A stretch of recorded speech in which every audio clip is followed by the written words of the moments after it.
Assalamualaikum warahmatullahi wabarakatuh. Alhamdulillahirabbil alamin. Wassalatu wassalamu ala asrofil anbiya'i wal mursalin Muhammadin wa ala alihi wa sahbihi ajmain. Rabbi shrah li sadri wa yassir li amri wahlul 'uqdatam min lisani yafqahu qawli.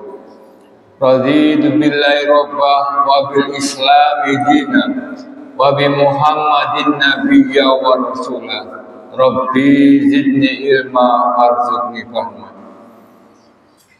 Yang saya hormati Ustadz Abid Mustafa LC, yang saya hormati Bapak Isyalan selaku penasihat Musul Asyari, yang saya hormati Bapak-bapak pengurus Musul Asyari, dan jamaah salat maghrib Musul Asyari yang dirahmati Allah. Pertama-tama marilah kita panjatkan puja dan puji syukur kepada Allah Subhanahu wa taala yang telah memberikan rahmat, taufik serta hidayah kepada kita semua sehingga pada malam hari ini kita bisa melaksanakan kewajiban kita sebagai umat muslim, yakni menjalankan salat maghrib berjamaah dengan tanpa suatu halangan apapun. Salawat dan salam semoga tetap kita curahkan Nabi besar Muhammad sallallahu alaihi wasallam dan ucapan Allahumma sholli ala Muhammad wa ala ali Muhammad, di mana ajarnya tetap kita pegang teguh untuk menjalankan kehidupan ini yakni agama Islam.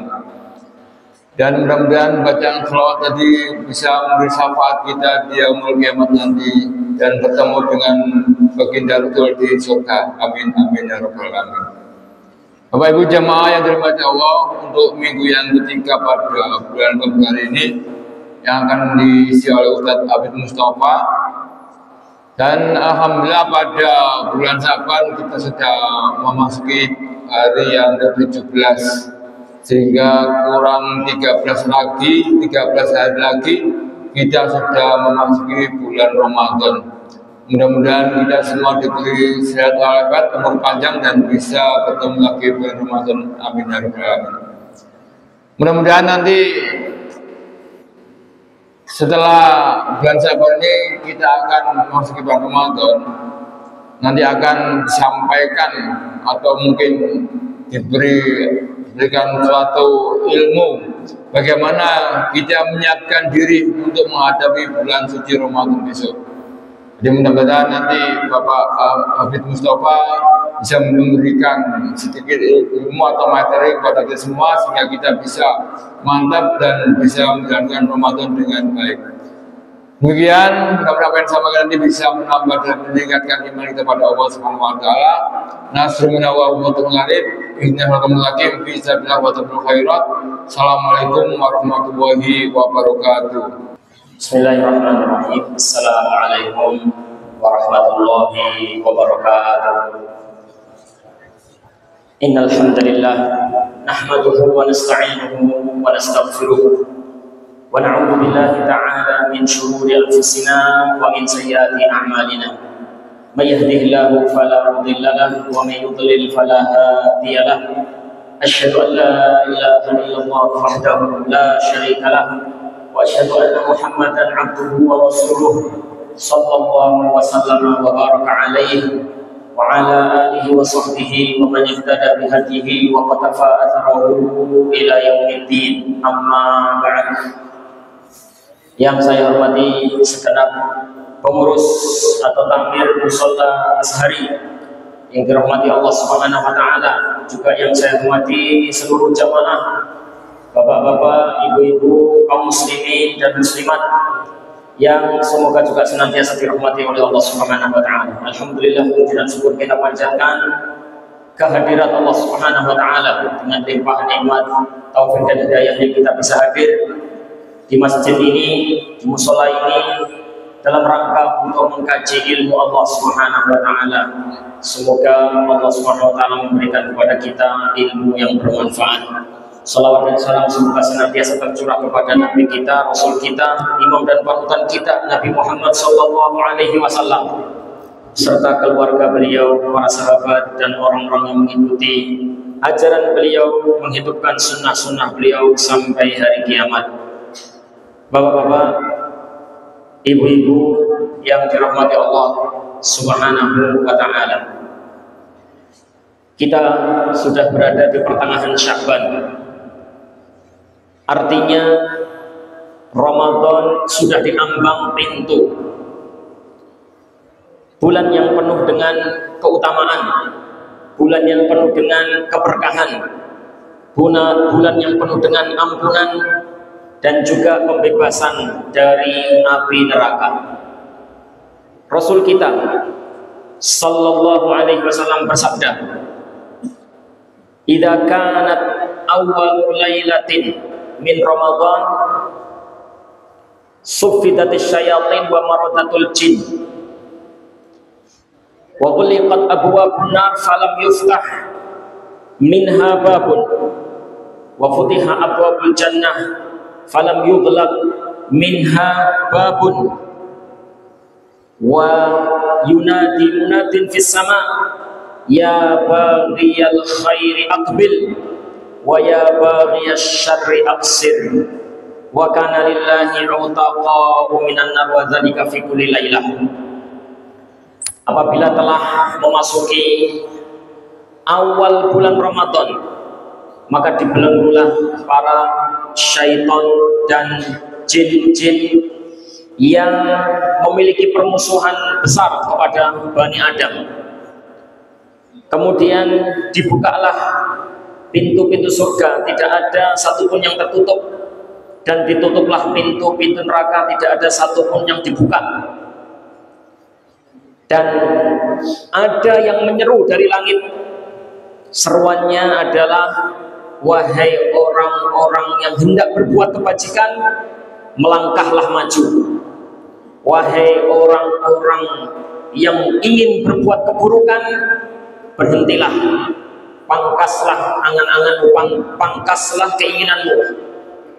Dan pada bulan Ramadan itu ada pembebasan dari api neraka, dan itu terjadi pada setiap malamnya. Hadis riwayat Ibnu Majah dengan derajat hasan. Baik Bapak dan Ibu yang dirahmati Allah Subhanahu wa taala, ini adalah salah satu dari sekian banyak hadis yang berbicara tentang keutamaan bulan Ramadan.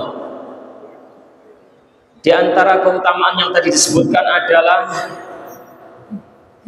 ini merupakan musim untuk melakukan kebaikan, karena ada seruan dari langit, "Hai orang-orang yang ingin berbuat baik, majulah, melangkahlah, lakukan apa yang menjadi keinginanmu. Wahai orang yang ingin berbuat kejelekan, keburukan, stop, jangan teruskan keinginanmu." Berarti bulan Ramadan nanti adalah musim ketaatan, musim amal soleh, musim kebajikan.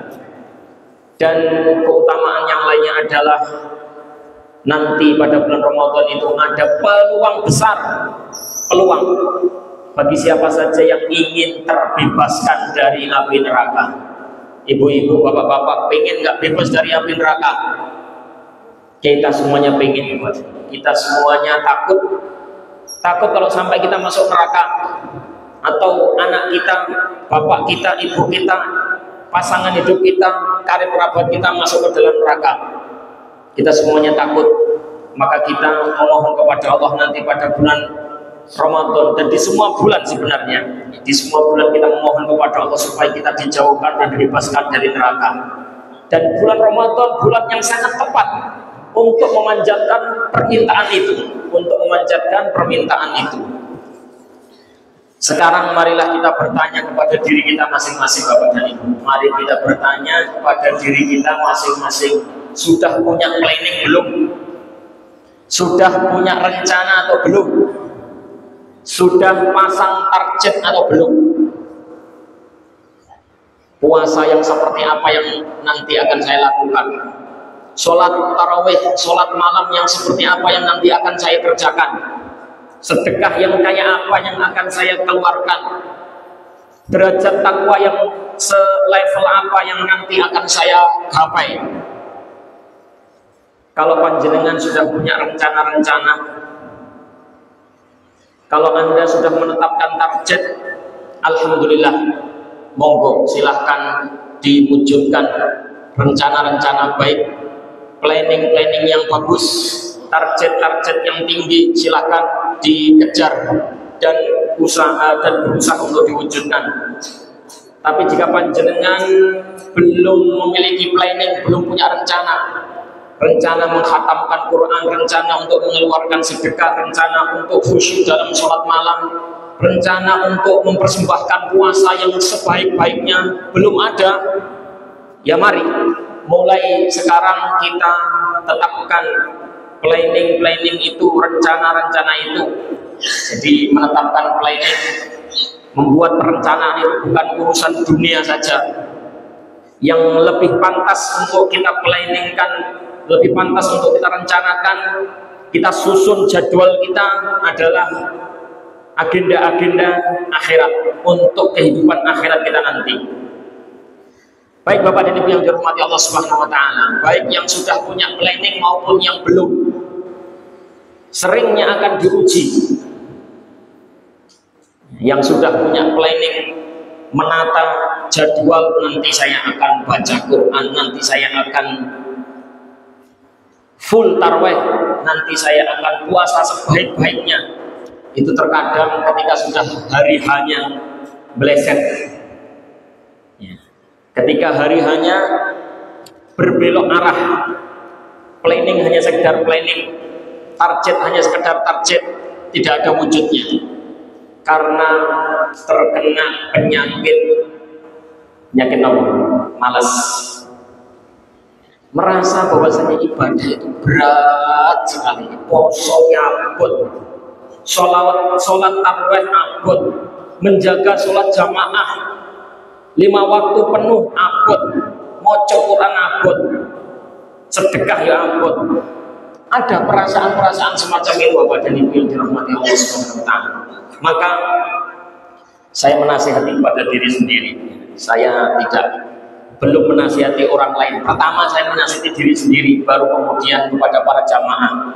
Kalau kita menjumpai di tengah-tengah planning kita itu perasaan-perasaan berat, merasa abot menjalankan rencana-rencana ibadah itu, maka hendaknya kita mengingat-ingat beberapa perkara berikut ini kepada kita. Perkara yang pertama, bahwasanya panjenengan nanti kalau diberikan kesempatan untuk berjumpa dengan bulan Ramadan, ketahuilah bahwasanya itu adalah kesempatan yang sangat mahal. Iya, Anda kok sampai ketemu dengan bulan Ramadan, sampai akhir bulan ketemu dengan malam Lailatul Qadar, itu suatu hal yang sangat mahal, yang sangat berharga Bapak dan Ibu yang dirahmati Allah. Dan memang hidup di dunia itu secara umum, kesempatan waktu di dunia ini secara umum, dan Ramadan secara khusus itu memang sesuatu yang sangat mahal, modal yang sangat utama. Kesempatan hidup di dunia ini adalah satu-satunya kesempatan untuk beramal, satu-satunya. Kita hidup dulu di alam ruh, setelah itu di alam kandungan, setelah itu lahir ke dunia, nanti kita akan ke kubur, habis itu bangkit dari kubur di padang mahsyar, melewati sirat. Panjang perjalanan kita, ada 5 alam yang kita lalui dalam kehidupan ini. Satu-satunya kesempatan untuk beramal cuma dunia,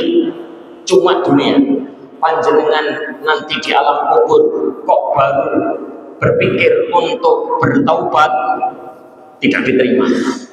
Bangkit dari kubur, memasuki alam mahsyar, baru berpikir untuk bersedekah, tidak ada gunanya. Sudah melewati sirat, kok baru berpikir ingin berwakaf, juga tidak ada gunanya. Anda kalau ingin ibadah-ibadah Anda, istighfar Anda, bacaan Quran Anda, sedekah Anda berguna, diterima, kesempatannya cuma di dunia ini. Kesempatannya cuma di dunia ini. Orang-orang yang hidup di dunia ini tidak menyadari betapa mahalnya kesempatan hidup di dunia. Tapi orang-orang yang sudah meninggalkan dunia, semuanya sadar, pengen balik lagi ke dunia. Hatta idza jaa ahadahumul mautu qala rabbi irji'un la'alli a'malu shalihan fima tarak. Apabila telah datang kematian kepada salah seorang manusia, maka dia berkata, ya Allah, balikkan aku ke dunia lagi ya Allah, supaya aku beramal soleh. Amalan-amalan yang dulu aku tinggalkan ya Allah, balikkan supaya aku bisa meralat hidupku, bisa beramal soleh, mengejar amalan-amalan yang dulu tidak kulakukan ya Allah. Allah menjawab, kalla innaha kalimatun huwa qailuha. Sekali-kali tidak. Itu hanya sekedar ucapan belaka, tidak akan pernah terwujud, tidak akan pernah kembali lagi ke dunia. Itu harapan orang yang sudah mati.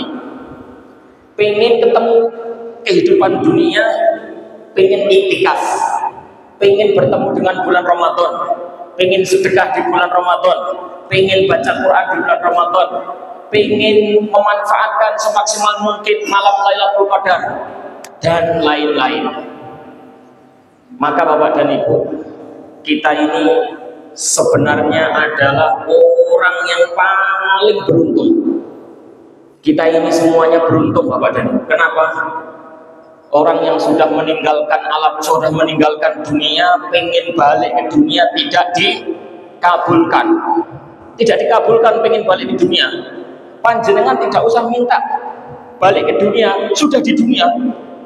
Anda nggak perlu minta kepada Allah, ya Allah balikkan saya ke dunia, saya pengen beramal ya Allah. Anda tidak usah minta seperti itu, Anda sudah di dunia sekarang.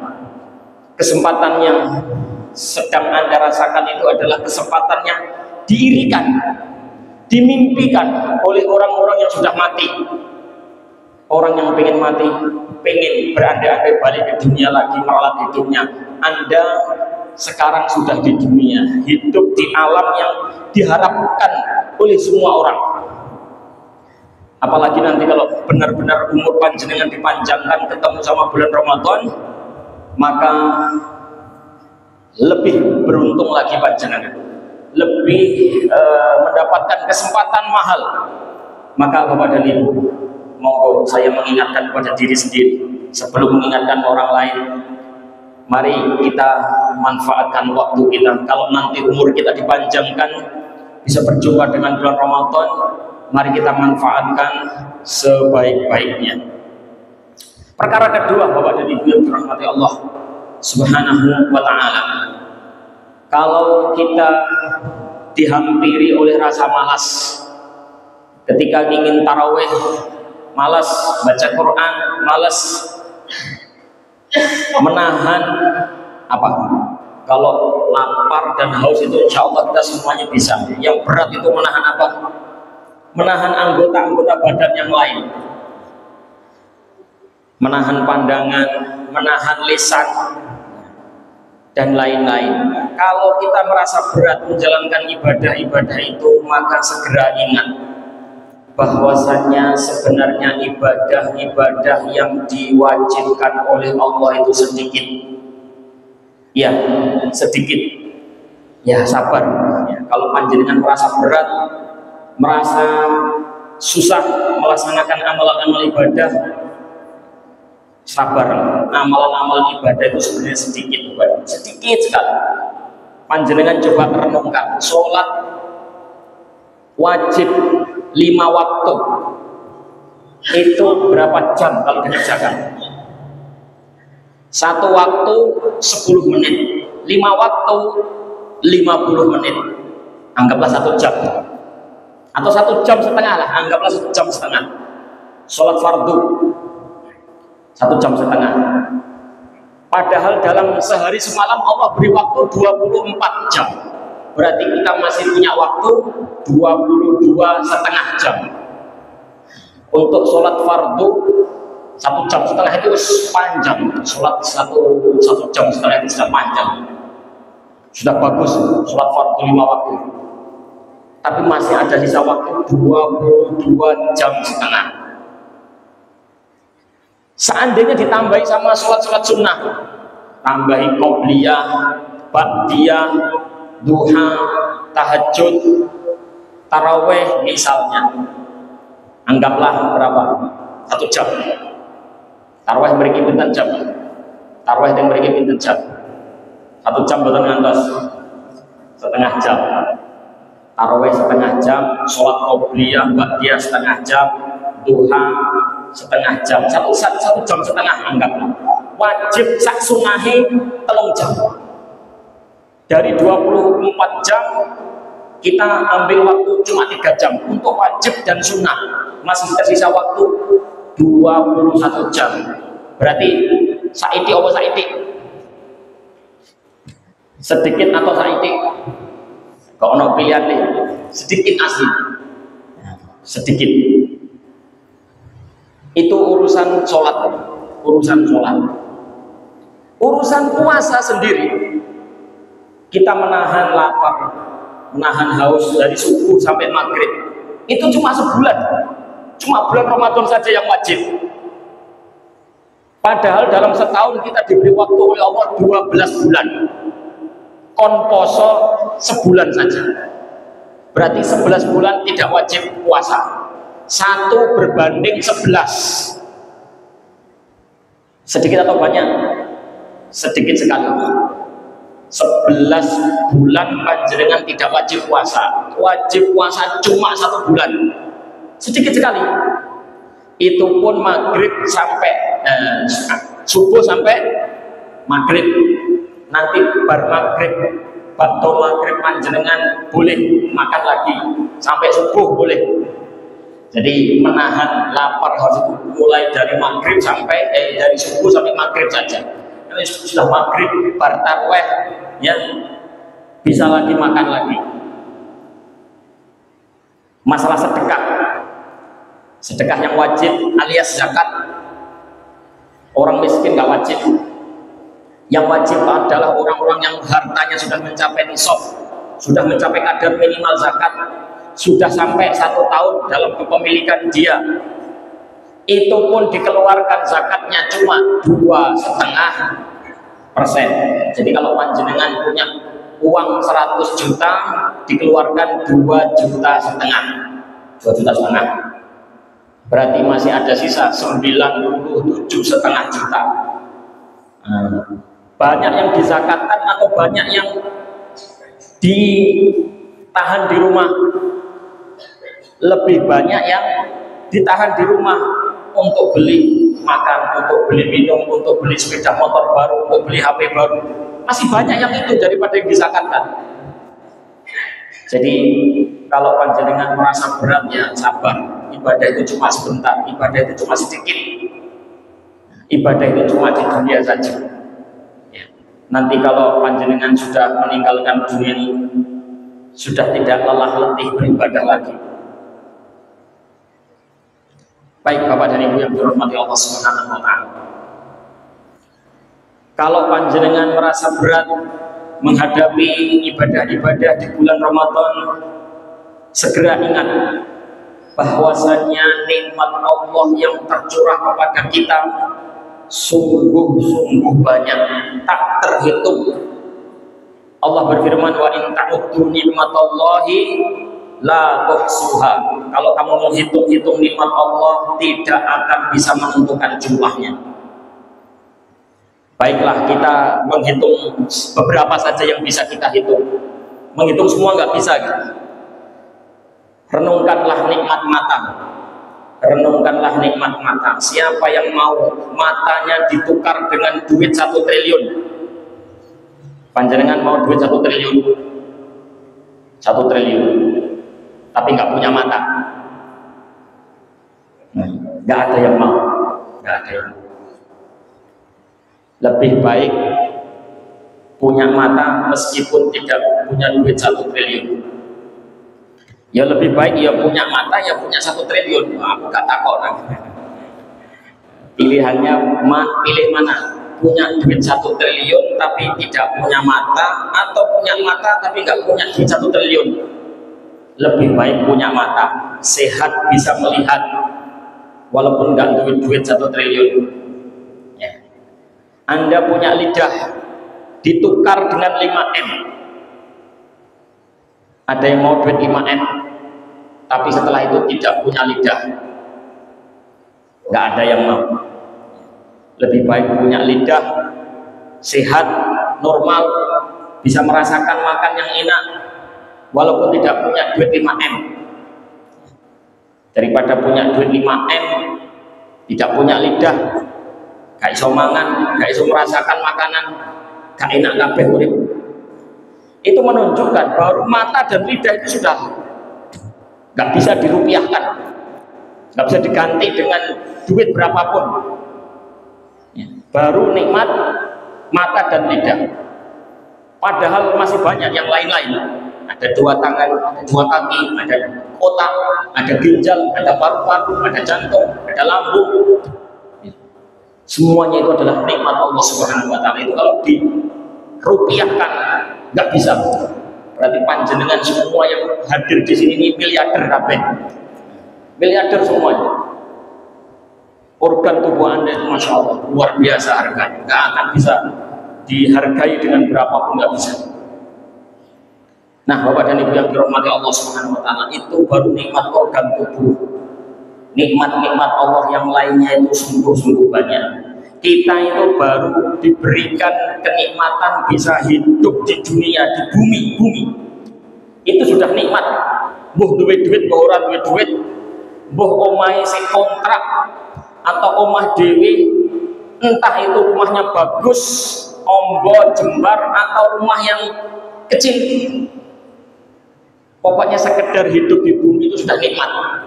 Pokoknya kita sudah diberi nikmat oleh Allah, bisa hidup di bumi, itu nikmat. Maksudnya kita itu tidak hidup di planet lain.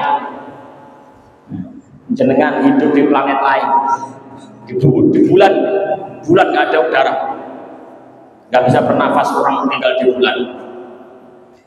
Mau tinggal di planet Mars, ada udara, tapi tidak bisa ditanami. Panjenengan tandur pari gak tukul, tandur telo menyok bolet gak tukul, tanam buah-buahan, tanam sayur-sayuran gak bisa tumbuh semuanya. Ya bumi ini yang tepat, udaranya ada, bernafas bisa, bercocok tanam bisa. Anda mau tinggal di planet Venus, panas lebih dari 100 derajat Celcius. Ada lagi planet yang di bawah 0 derajat Celcius. Ada lagi planet yang hari-hari badai. Nah, bumi ini pas, udaranya ya pas, nafasnya udaranya pas, cuacanya, iklimnya juga pas, tanahnya juga bisa ditanami. Itu semuanya nikmat Allah Subhanahu wa taala. Nah, ingat-ingat selalu nikmat Allah Subhanahu wa taala. Kita ini entah rumahnya masih kontrak atau rumahnya sudah punya rumah sendiri, kondisi kita jauh lebih baik daripada orang-orang Palestina, daripada orang-orang Suriah, daripada orang-orang Rohingya. Bersyukur kita bisa tinggal di Indonesia ini. Nikmat Allah Subhanahu wa taala. Jadi nikmat Allah berupa apa? Sekedar tinggal di bumi. Itu sudah luar biasa besar. Nikmat menjadi manusia. Alhamdulillah kita ini ditakdirkan oleh Allah tercipta sebagai manusia. Hanya sekedar diciptakan oleh Allah jadi manusia itu sudah nikmat tersendiri, Bapak Ibu. Allah itu memuliakan manusia lebih mulia daripada makhluk-makhluk yang lain. Walaqad karramna bani Adam wa hamalnahum fil barri wal bahr wa razaqnahum minat thayyibat wa faddalnahum 'ala katsirin mimman khalaqna tafdila. Sungguh telah kami muliakan anak cucu Adam.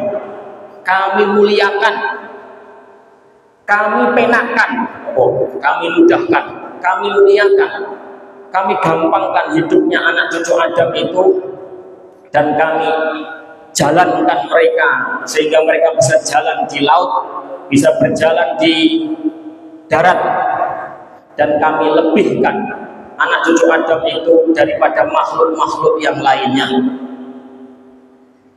Bapak dan Ibu yang dirahmati Allah Subhanahu wa taala, serendah-rendahnya manusia, ngapunten, misalnya orang dalam gangguan jiwa, gelandangan sisa, orang dalam gangguan jiwa, gelandangan sisa, itu seandainya ketabrak terus meninggal, dibawa kemana ya?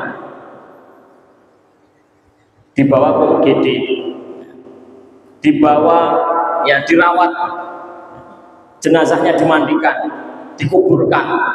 Padahal siapa? ODGJ gelandangan. Kalau seandainya mati tertabrak, diurusi.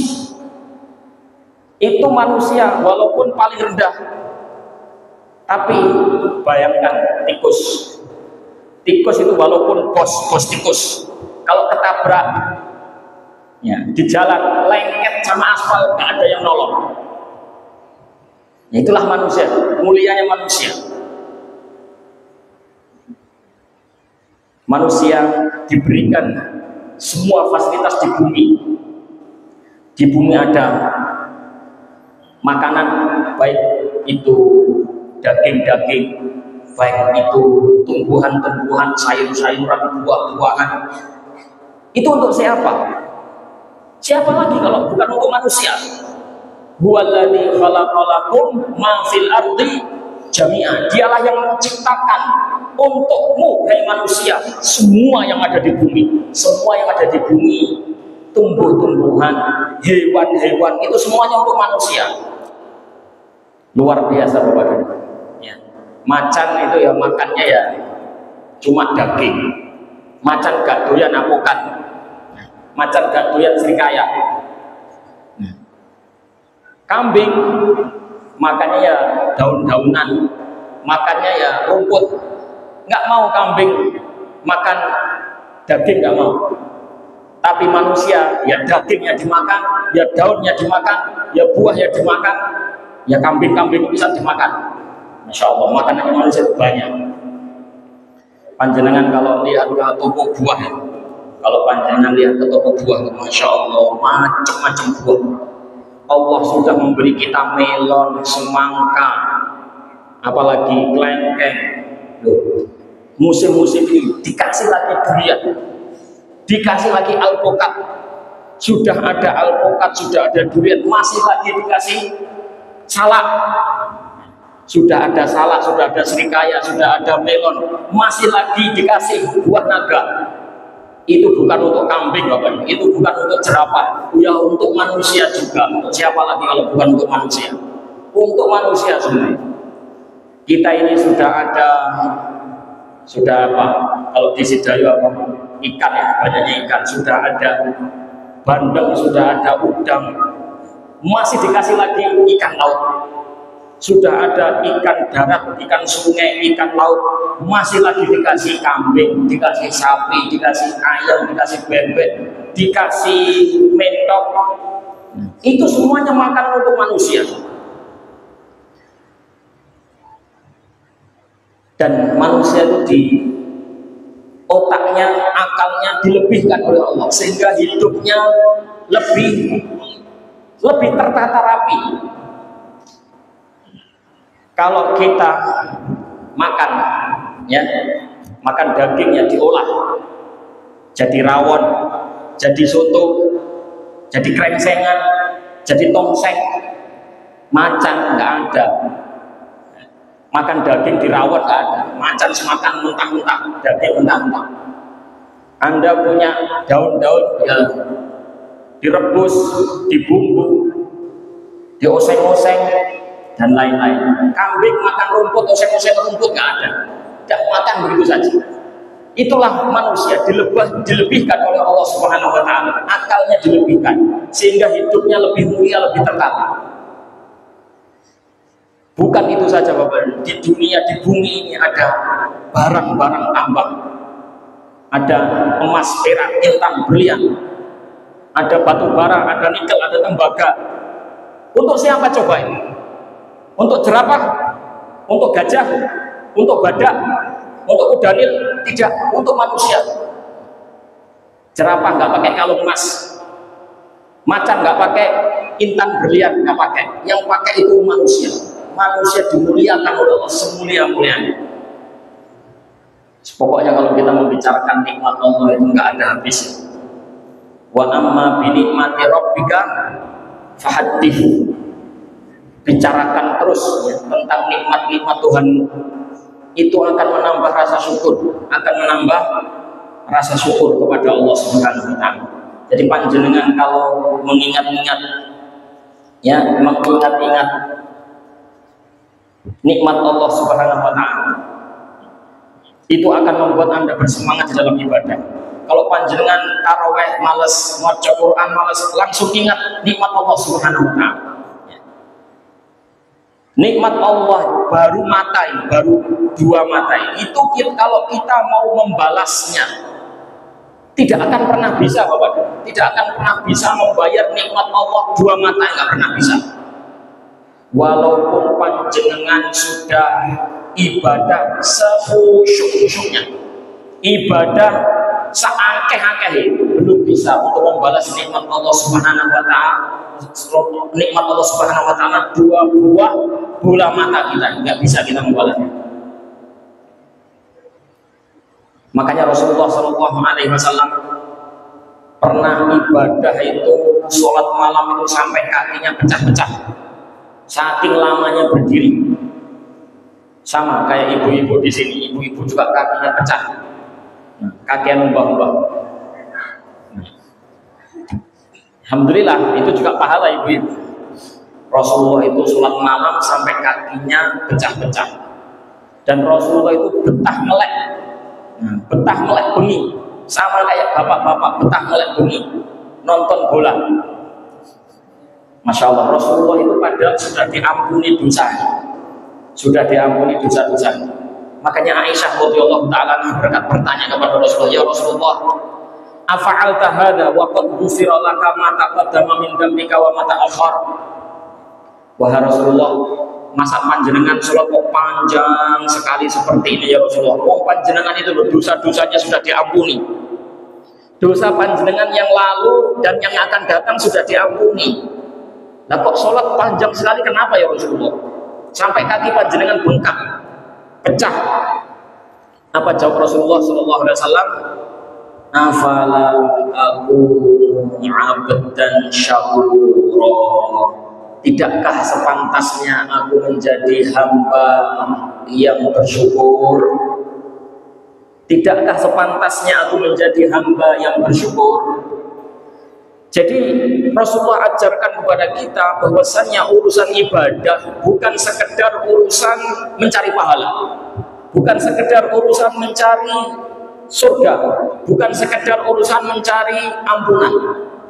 Karena ini semua sudah didapat sama Rasulullah. Rasulullah sudah dijamin surga, sudah diampuni dosanya, pahalanya mesti akeh. Tapi beliau tetap sholat sepanjang itu karena pengen mewujudkan syukur. Nah ini Bapak dan Ibu, ibadah yang perlu makna ibadah yang perlu kita tanamkan adalah ibadah itu upaya perwujudan syukur seorang hamba, upaya perwujudan syukur seorang hamba atas nikmat-nikmat Allah Subhanahu wa taala sebisa mungkin, sebisa mungkin. Aslinya kita tuh nggak bisa membalas nikmat Allah semuanya dengan ibadah kita, mulai cilik sampai tua, dari kecil sampai tua sampai mati ibadah terus, belum bisa membayar nikmat Allah Subhanahu wa taala. Tapi kita berusaha sebisa kita, berusaha sebisa kita. Itulah yang diajarkan oleh Nabi Muhammad SAW. Makanya beliau tetap ibadah panjang sekali, sholat malam panjang sekali, padahal surga sudah dijamin, pahala sudah banyak, ya, dosa sudah diampuni. Karena memang beliau ingin syukur, ingin mewujudkan rasa syukur kepada Allah sebisanya.